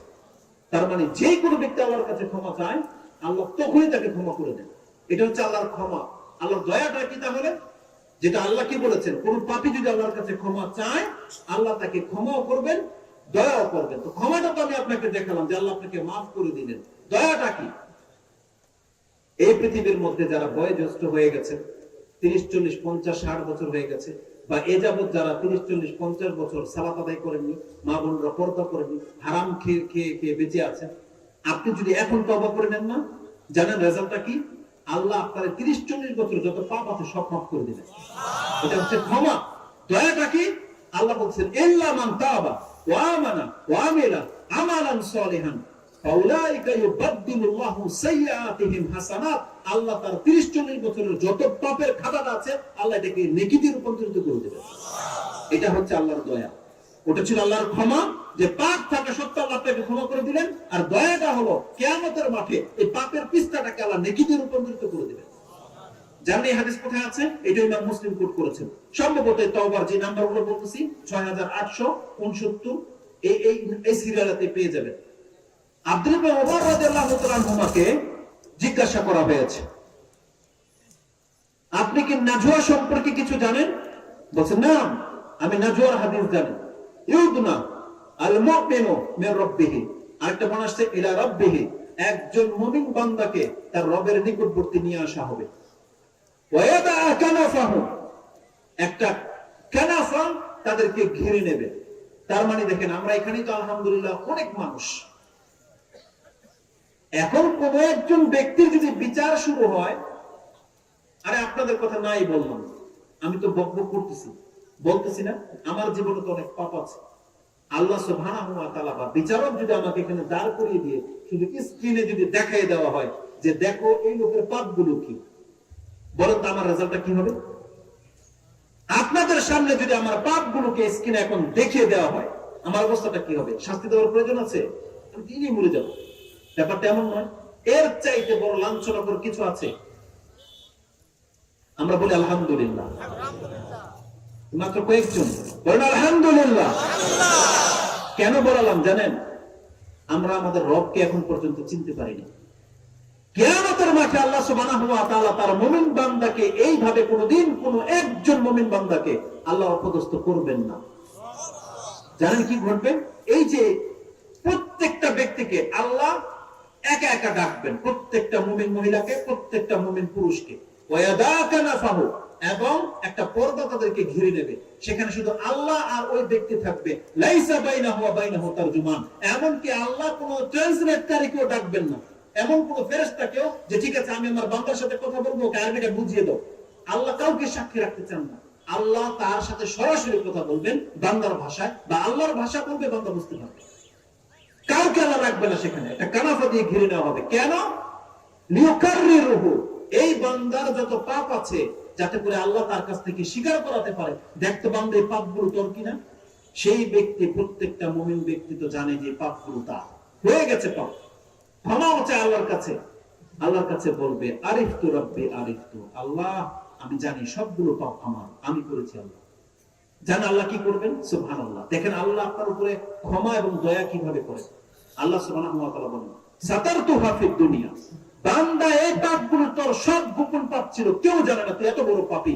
সাতারতুহা ফিদ দুনিয়া, আমি আল্লাহ এটাকে ঢেকে রেখেছিলাম। ও গাফারতুহা লাকাল ইয়াম, আর আজকে আমি তোকে ক্ষমা করে দিলাম। এটা আল্লাহকে পার্সোনাল ডেকে বলবে। এবং ইবনে মাজার ভাষাটা হচ্ছে সেই দিন ওর আমলনামাটাকে আল্লাহ ফোল্ডিং করে দিয়ে ওর ডান হাতে ধরিয়ে দিবে, নেকি দিয়ে রূপান্তরিত করে দিবে। সেই ব্যক্তি পর্দার আড়াল থেকে বের হয়ে আসবে। সূরা আল হাক্কার মধ্যে কি আছে? ফাম্মা মান উতিয়া কিতাবাহু বিয়ামিনিহি, যার ডান হাতে আমলনামা ধরিয়ে দেওয়া হবে, সেই ব্যক্তি পর্দার আড়াল থেকে হাসরবাসীর কাছে এসে কি বলবে জানেন? হা উমকুরাউ কিতাবিয়াম ইন্নী আন্নী মুলাকিন হিসাবিয়া ফাহুয়া ফি ঈশাতির রাদিয়া। সুবহানাল্লাহ। আল্লাহ সুবহানাহু ওয়া তাআলা সেই ব্যক্তির কথাগুলোকে কোরআনে রেখে দিয়েছেন। আল্লাহ বলছেন যাকে তার ডান হাতে আমলনামা দিয়ে দেওয়া হবে সেই ব্যক্তি তার আত্মীয়-স্বজনের কাছে হাসরবাসীর কাছে এসে বলবে, হা উমকুরা কিতাবিয়া, দেখো আমার কিতাবটা তোমরা পড়ে দেখো, সব নেকি আর নেকি। ইন্নী জানানতু আন্নী মুলাকিন হিসাবিয়া, কারণ আমি আমার রবের সাথে একদিন সাক্ষাৎ হবে এটা আমি বিশ্বাস রাখতাম। আমি মুনাফিক ছিলাম না, আমি জানতাম যে কিয়ামতের মাঠে আল্লাহর সামনে আমাকে দাঁড়াতে হবে। সুবহানাল্লাহ। এই বিশ্বাস রেখে আল্লাহ কি বলেছেন, রাসূলুল্লাহ সাল্লাল্লাহু আলাইহি ওয়াসাল্লাম থেকে ইমাম বুখারী এবং মুসলিম উভয় তাদের হাদিসের কিতাবে এনেছেন। আল্লাহ কি বলছেন, আনা ইনদা জান্নি আবিদি বি, আমি আমার বান্দার ধারণাতে তার সাথে থাকি। আল্লাহ বলেন আমার বান্দা আমার সম্পর্কে যেমন ধারণা করে আমি আল্লাহ তার সাথে ওই আচরণই করব। তার মানে প্রত্যেকটা মুসলিমকে আল্লাহ সম্পর্কে ভালো ধারণা রাখতে হবে। আমাদের রব ইনশাআল্লাহুল আজিজ কিয়ামতের মাঠে আমাদেরকে লাঞ্ছিত করবেন না, কিন্তু আমাদেরকে কি করতে হবে, আল্লাহর বান্দা হয়ে থাকতে হবে। আল্লাহর বান্দা হয়ে থাকতে হবে। এতদূরে চলে গেছিলাম যে যারা আল্লাহ সুবহানাহু ওয়া তাআলার বান্দা তাদের দ্বারা যদি বড় পাপ হয়ে যায় তারা আল্লাহর বান্দা থেকে খারিজ হয়ে যায় না, তারা আল্লাহর বান্দাই থাকে। আপনার আমার কাজ হচ্ছে আল্লাহর কাছে ফিরে আসা। আরেকটা হাদিস বলি, এটা আরো চমৎকার। এটা আপনি পেয়ে যাবেন 6879 নম্বরে 6879, এটাতে পাবেন ইনশাআল্লাহ। তাতে কি আছে জানেন, এটা তওবার অধ্যায় আছে। ফিমা ইয়াহকি আন রাব্বিহি আযজা ওয়া জাল, এটা রাসূল সাল্লাল্লাহু আলাইহি সাল্লাম তার রব থেকে সরাসরি নকল করেছেন, তার মানে হাদিসে কুদসি। এটা ইমাম মুসলিম কোট করেছেন। আল্লাহ বলেন, ইন্নাল আবদা ইযা আখতা, কোন বান্দা যখন পাপ করে, আরেকটা বর্ণনা আছে ইন্নাল আবদা ইযা যামবা, যখন কোন বান্দা পাপ করে, ইন্নাল আবদা বলা হয়েছে, শব্দটাকে মনে রাখেন। আর সেই ব্যক্তি যখন বলে আল্লাহুম্মা গফির লি যামবি, পাপ হয়ে যাওয়ার পরে বলতেছে আল্লাহ তুমি আমার পাপটাকে মাফ করে দাও, তারপরের জুমলাটা কি জানেন, আল্লাহ সুবহানাহু ওয়া তাআলা দেখে যখন কোন ব্যক্তি পাপ হয়ে যাওয়ার পরে আল্লাহর কাছে ক্ষমা চায়, আল্লাহ তখন বলে না যে কোন এক বান্দা আমার কাছে ক্ষমা চেয়েছে, তখন আল্লাহ বলে আযনাবা আবদি যামবান ওয়া আলিমা আন্না লাহু রিদবান ইয়াগফিরু যামবান ওয়া ইয়াখুযু বিযামবি, আমার বান্দা পাপ করে ফেলেছে আর ও এটা জেনে গেছে যে আমার এমন এক প্রতিপালক আছে, আমার রব চাইলে আমার পাপটাকে ক্ষমা করে দিতে পারে, কিন্তু আমার রব চাইলে এই পাপের কারণে আমাকে ধরে নিতে পারে।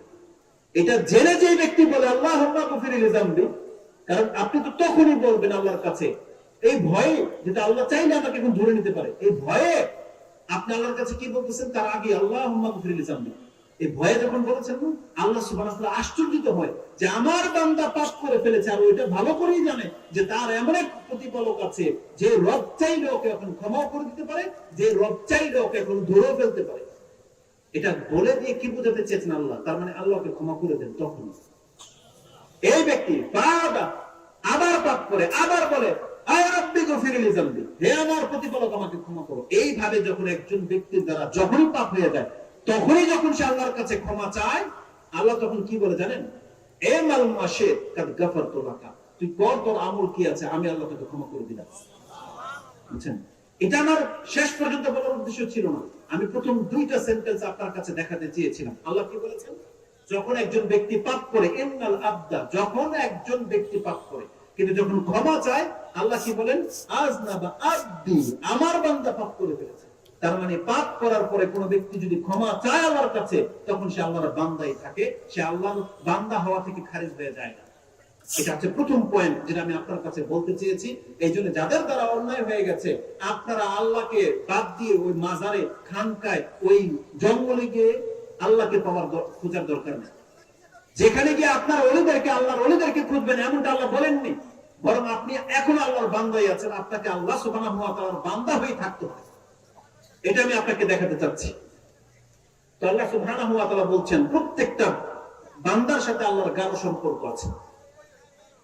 এই কথাগুলো কেন আপনাকে বলতেছি জানেন, অধিকাংশ বক্তব্যের মধ্যে আমরা দেখেছি আমাদের এগেইনস্টে যারা এই ফিল্ডে কাজ করতেছে, তারা শুধু বুজুর্গের, বড়দের কিচ্ছা কাহিনী বলে বলে সারা রাত পার করে দেয়। অমুক বুজুর্গ এটা করেছে, অমুক তমুক বুজুর্গ এটা করেছে, ওই হরিণের কিচ্ছা ওই বলতে বলতে যে একেবারে বুজুর্গের সবকিছু সে শেয়ার করতে থাকে, আল্লাহর বরত্ব আল্লাহর মর্যাদা শেষ পর্যন্ত আর উঠাই হয় না। জানেন আমাদের রেজাল্ট কি হয়েছে? আমার নিজের কান শুনেছে এটা, আমার উস্তাদ শেখ মতুর মাদানী হাফিজাহুল্লাহ, যারা চিনেন তো চিনেন, আনেন জেনে নেন। তার দার্সে যখন বসেছে কোন একটা ক্যাম্পে, একজন ব্যক্তি শেখকে প্রশ্ন করেছে যে শেখ আব্দুল কাদের জিলানী বড় না মুহাম্মদ সাল্লাল্লাহু আলাইহি ওয়াসাল্লাম বড়? আচ্ছা, কে বড় এটা প্রশ্ন করে এই ব্যক্তির মাথার মধ্যে এই প্রশ্ন কেন আসলো? আব্দুল কাদের জিলানী বড় নাকি মুহাম্মদ সাল্লাল্লাহু আলাইহি ওয়াসাল্লাম বড়? এই প্রশ্ন ওর মাথায় কেন আসলো বলেন?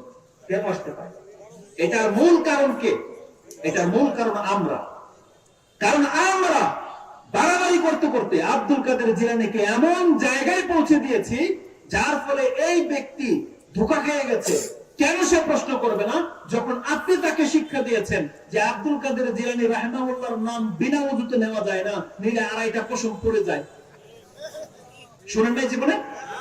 যার নামের গুণে আগুন হয়ে যায় পানি, সুবহানাল্লাহ, শুনেছেন এটা? যেই ব্যক্তি নাকি তার মুরিদকে 12 বছর পরে জিন্দা করেছে, এগুলো কি প্রচার হয় নাই? তার মানে যেই ব্যক্তি এটা জানলো, সুবহানাল্লাহ, আমি যখন জানবো যে ওনার নাম বিনা ওযুতে নেওয়া যায় না, আর মুহাম্মদ সাল্লাল্লাহু আলাইহি ওয়াসাল্লামের নাম তো যখন তখন নিতে পারি, তা আমার মাথায় এটা প্রশ্ন জাগবে না যে বড় কে? আরে আল্লাহ সুবহানাহু ওয়া তাআলার নাম আমরা নিচ্ছি, পাক পবিত্র, কিছুই লাগে না, আর যার নাম বিনা ওযুতে নেওয়া যায় না, আরে আলহামদুলিল্লাহ যে ও প্রশ্ন করে নাই যে বড় কে, আল্লাহ নাকি আব্দুল কাদের জিলানী। নাউযুবিল্লাহ মিন যালিক। এটা হওয়া উচিত ছিল না। কারণ যারা দস্তগীর বলে আব্দুল কাদের জিলানী রাহিমাহুল্লাহকে যে হাত ধরে বাঁচিয়ে দেয়, আরে কত নোংরা কথা বলে এরা, আমরা ওই কথাগুলো মুখে আনতে চাই না, মুখে আনতে পারবো না আমরা, এত জঘন্য তাদের আকীদা।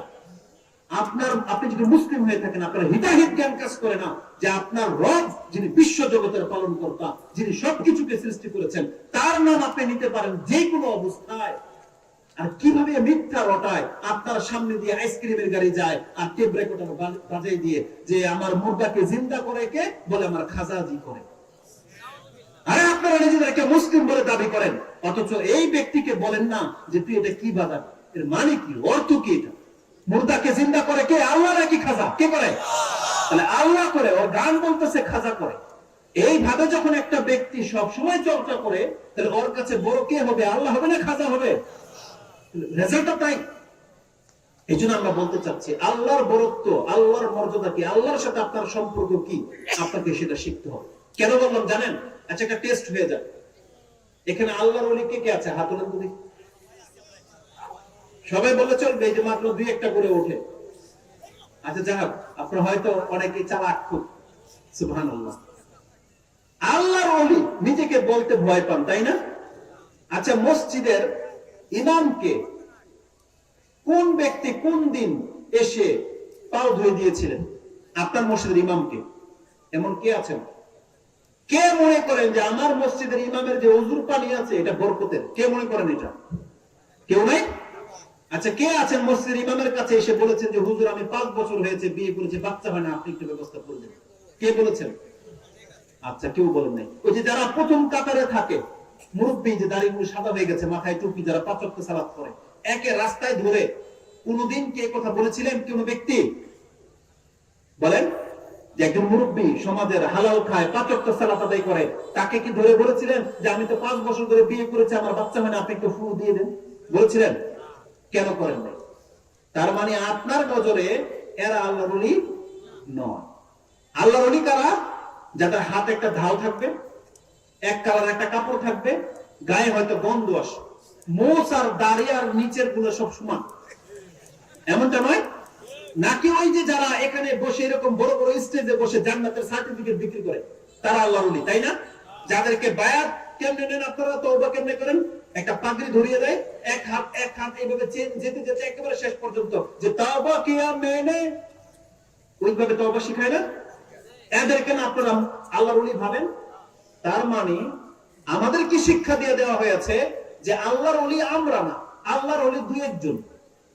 আমি যখন চিটাগাঙ্গে গিয়েছি, প্রায় দোকানের মধ্যে লেখা অমুক খাজা, অমুক সাজা, অমুক খোজা, অমুক বাবা, এগুলা। আপনি লঞ্চের মধ্যে দেখতে পান না, সবগুলো অমুক শাহ, অমুক প্রাণ, তুমুক প্রাণ। কেন এটা কেন? বলা হয় যে 12 আউলিয়ার দেশ নাকি বাংলাদেশ। তা আমি বললাম যে বাংলাদেশে শুধু 12 জনই মুসলমান? বলেন, যারা বলে যে 12 আউলিয়ার দেশ বাংলাদেশ, বাংলাদেশে কি শুধু 12 জনই মুসলমান? তার মানে আপনারা বুঝেন নাই কথা। বাংলার জমিনে যে নিজেকে মুসলিম বলে দাবি করে, কোরআন বলতেছে সে আল্লাহর ওলি। কি বলেছেন? কোরআন বলেছে সে আল্লাহর ওলি। এখন আপনার যদি আল্লাহর প্রতি, আল্লাহর কালামের প্রতি আস্থা না থেকে থাকে, আমাদের কিছু করার নেই। আমরা হুজুররা, আমরা এমন ব্যক্তি, আমরা কোনোদিন আল্লাহ আর আপনার মাঝখানে ইন্টারফেয়ার করবো না। আমরা মধ্যস্থতাকারী হই না কখনো। আমরা এই কথা বলি না কখনো যে আপনার সন্তান দরকার, আপনার রিজিক দরকার, আপনার ক্ষমা দরকার, আসেন আমাদের মুরিদ হন। এটা আমরা কোনোদিন বলবো না। বরং আমরা ওই নীতিতে চলি যেটা আল্লাহর নবীগণ তার জাতির কাছে দাওয়াত দিয়েছিল। জানেন তার নবীরা তার উম্মতের কাছে আল্লাহর পরিচয় কিভাবে পেশ করেছিল? আমি প্রথম আগে এই যে অলির কথাটা সেরে নেই, তারপর আমি আপনাকে দেখাবো আল্লাহর নবীরা দাওয়াত কিভাবে দেয়, আল্লাহর পরিচয় কিভাবে তুলে ধরে, সেটা আমি আপনাকে দেখাবো।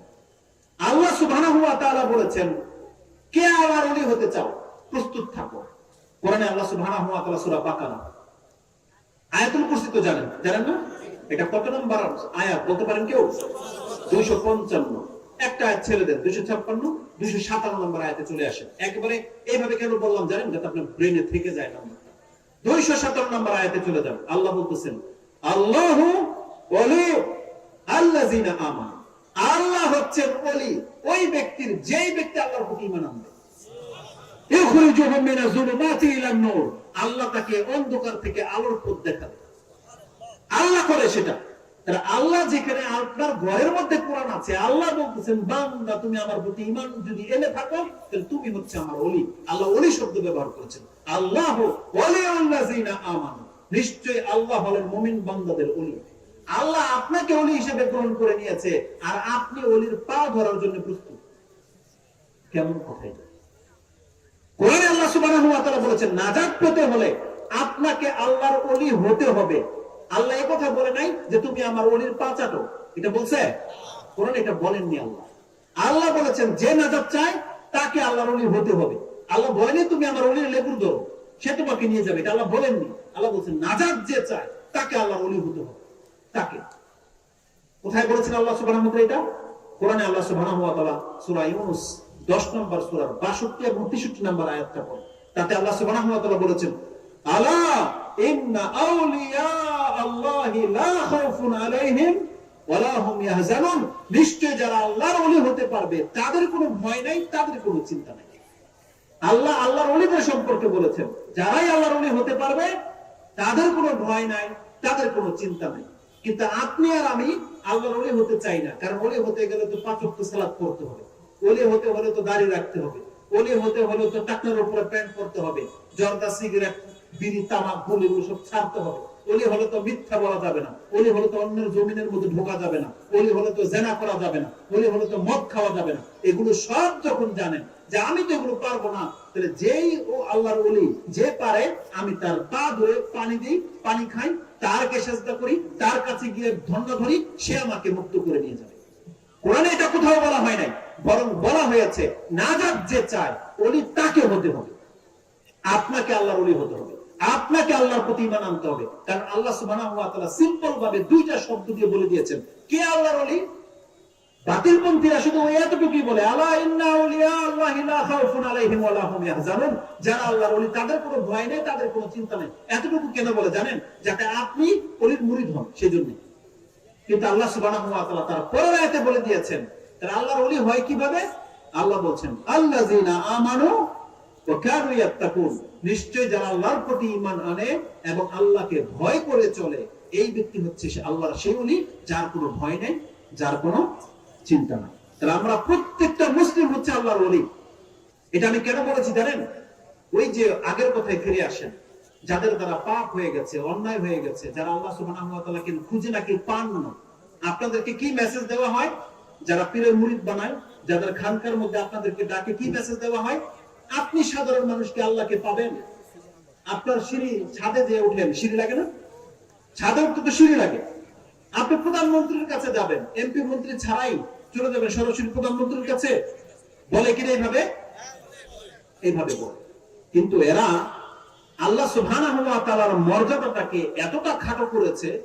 কোরআনে আল্লাহ সুবহানাহু ওয়া তাআলা সূরা নাহল 16 নম্বর সূরা 72 নম্বর আয়াতে সম্ভবত আল্লাহ বলেছেন, ফালা তাদরিবু লিল্লাহিল আমসাল, খবরদার তোমরা আল্লাহর ক্ষেত্রে কোনো एग्जांपल পেশ করবে না।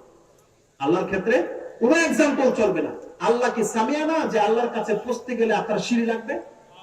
আল্লাহ সুবহানাহু ওয়া তাআলা কোনো एग्जांपल পেশ করতে নিষেধ করেছেন, বরং রাসূলুল্লাহ সাল্লাল্লাহু আলাইহি ওয়াসাল্লাম আমাদেরকে সংবাদ দিয়েছেন আল্লাহ সুবহানাহু ওয়া তাআলা প্রত্যেকটা ব্যক্তির অত্যন্ত নিকটে থাকে।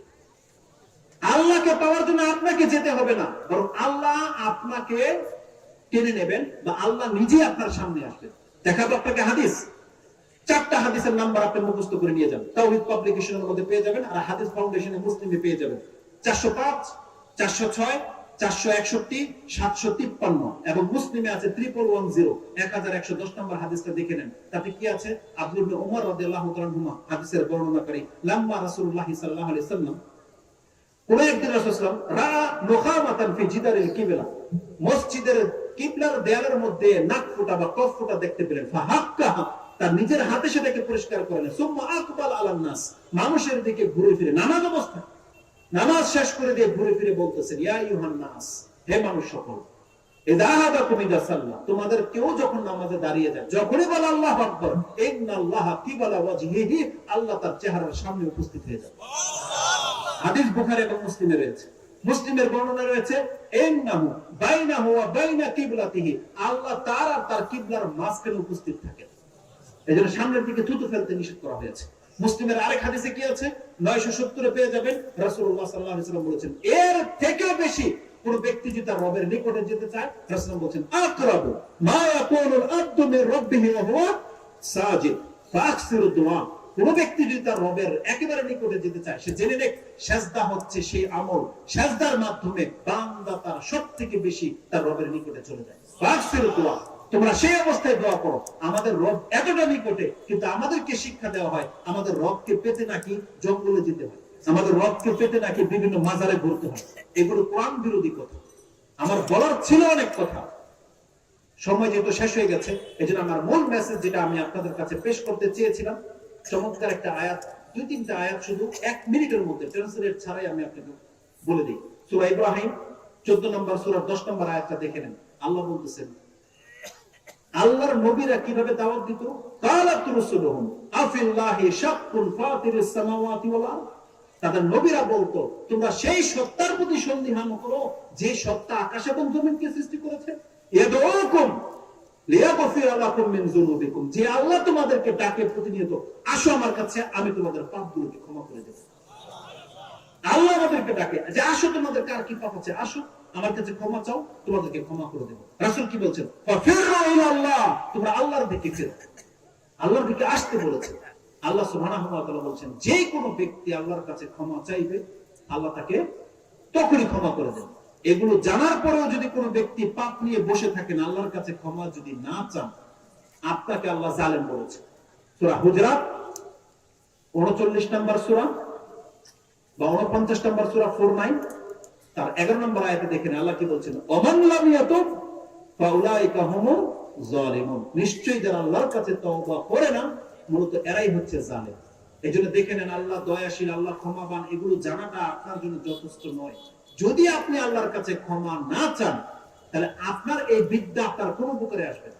আমাদের মেসেজ হচ্ছে, দেখেন আমাদের দ্বারা প্রতিনিয়ত পাপ হয়, আজকে সারাদিন বহু পাপ হয়ে গেছে, কিন্তু কয়জন মুসলিম আমরা এটা বলতে পারবো যে একবার আল্লাহকে অন্তর থেকে বলেছি যে আল্লাহ সারাদিন তো অনেক পাপ হয়ে গেছে, আল্লাহ তুমি আমাকে মাফ করে দাও? বলেছেন কোন ব্যক্তি অন্তর থেকে? দুই একজন মাত্র। অতএব আমাদেরকে প্রতিনিয়ত আল্লাহর কাছে বলতে হবে যে আল্লাহ তুমি আমাকে মাফ করো। আল্লাহ যেন আমাকে এবং আপনাদেরকে তৌফিক দান করে এই জমিনে বেঁচে থাকা অবস্থায় যেন আমরা আল্লাহর কাছে তওবা করে মরতে পারি। আল্লাহ তুমি আমাদেরকে তৌফিক দান করো। আল্লাহ তোমার যে দয়া এবং ক্ষমার কথা তুমি জানিয়ে রেখেছো, আল্লাহ সেই দয়া ক্ষমা থেকে তুমি আমাদের কোনো একজনকে আল্লাহ মাহরুম করে দিও। আল্লাহ কিয়ামতের মাঠে তুমি আমাদেরকে পাপ মুক্ত করে তোমার সাথে সাক্ষাৎ হওয়ার তৌফিক দান করো। সুবহানা রাব্বিকা রাব্বিল ইজ্জাতি আম্মা ইয়াসিফুন ওয়া সালামুন আলাল মুরসালিন আলহামদুলিল্লাহি রাব্বিল আলামিন। আসসালামু আলাইকুম ওয়া রাহমাতুল্লাহি ওয়া বারাকাতুহু।